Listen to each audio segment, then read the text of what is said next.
Before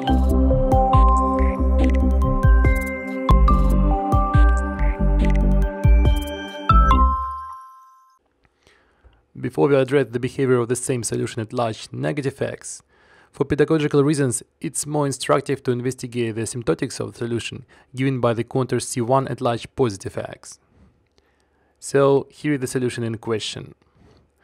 Of course it has the identical form, but due to the different placement of the contour, it will have completely different asymptotic behavior.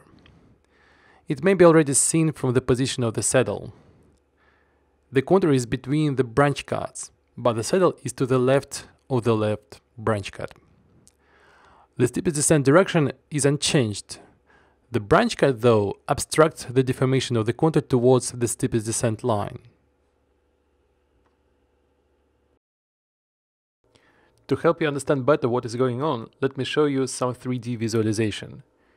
Here is the plot of the real part of the exponent function. Pay attention to the mesh.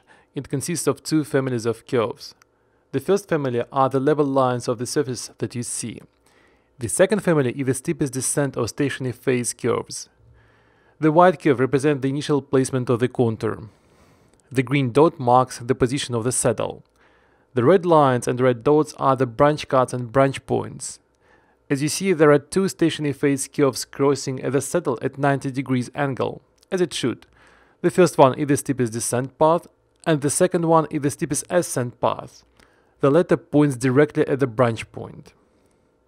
Now, the very ideology of the steepest descent method assumes that we should move the contour in such a way that it occupies the lowest position on the relief of the real part of the exponent function. Here you clearly see that the contour should be moved leftwards. And here we go. However, as we move the contour in the direction of a saddle, it has to cross the branch point and the branch cut as well. The branch point is a singularity which can't be crossed, and the contour should be moved around it. However, as you see, if we want the contour to occupy the lowest position, it has to cross the branch cut. We'll return to this in a second, but for now, let me just point out that as drawn, the contour is placed along the stationary curves only. First, it arrives in the saddle along the steepest descent line, then it glides along the steepest descent line to the branch point, then it returns along the same line and finally leaves the saddle in the steepest descent direction again. To understand what is happening with the contour as it approaches the branch cut, let's have a quick look at the Riemann surface of the pre-exponential function. First of all, it is a square root, so it's comprised of two sheets. Here I drew the red lines at the corresponding banks of the branch cuts, where the semi-infinite segments of the Riemann sheets should be glued together. Actually, at first I drew a completely wrong Riemann surface, so I had to redo this part of the lecture. So you'd probably want to hit a pause button here and to meditate a little. Okay. The contour is initially placed on the brown one. Let's call it the first one. As usual, the expansion of the Riemann surface into Riemann sheets allow us to forget about the branch cuts. In fact, now the branch cut is merely a segment which connects the two Riemann sheets. So when the contour starts circumventing the branch point, part of it, the upper half, simply slips onto the other Riemann sheet, the orange one. And here is the final geometry of the contour. Now it's spread between two Riemann sheets. The lower part stays on the initial sheet, while the upper part is on another Riemann sheet. We kind of encountered a similar situation when we discussed the saddle point approximation, and the optimal deformation of the contour contained the contribution from the pole and the saddle. Back then, the contribution of the horizontal forward and backward paths cancelled.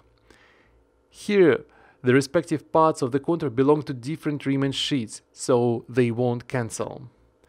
That's the difference with the previous case. In fact, the simultaneous account of the saddle and branch point contribution may present quite a task. But here, fortunately, the branch point occupies the elevated position on the relief of the real part of the exponent function with respect to the saddle point.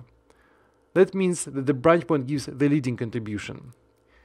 You see that the configuration of the contour near the branch point is a typical Hankel type curve. So we will basically use Watson's lemma to compute it. To understand in detail how to deal with this different Riemann sheet stuff, let's do the details. So we are interested in the vicinity of the branch point. Hence, we expand the exponent near the t equals to -1.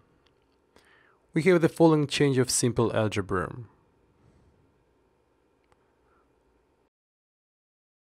As usual, the convergence regions is S of the order of 1 over x. So in the region where the integral accumulates its value, we have x minus 1 times s is of the order of 1 minus 1 over s. And we discard 1 comparing to x in 1 minus x factor. And of course, s squared over 2 is of the order of 1 over x squared and can be omitted as well. Thus, we have the following approximate expression for our exponent. And the expression for the asymptotics now reads, where, just a reminder, the g function is our pre-exponential. Now, let's figure out briefly how to tackle this multi-value g of t on the lower and the upper bank of the contour. As you remember, g of t defined to be positive for large positive values of t. So let's track down the change of the arguments of its constituents. When we go from the left real semi-axis to the lower bank of the contour, the change of the argument of the t minus 1 number is minus pi.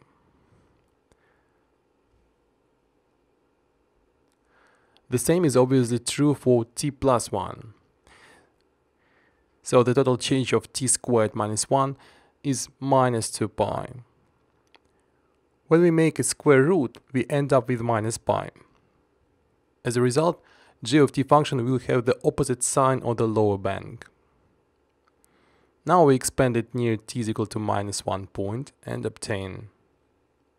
A similar procedure is now should be performed for the upper bank. As you see from the picture, the t minus 1 change of the argument is as before negative pi.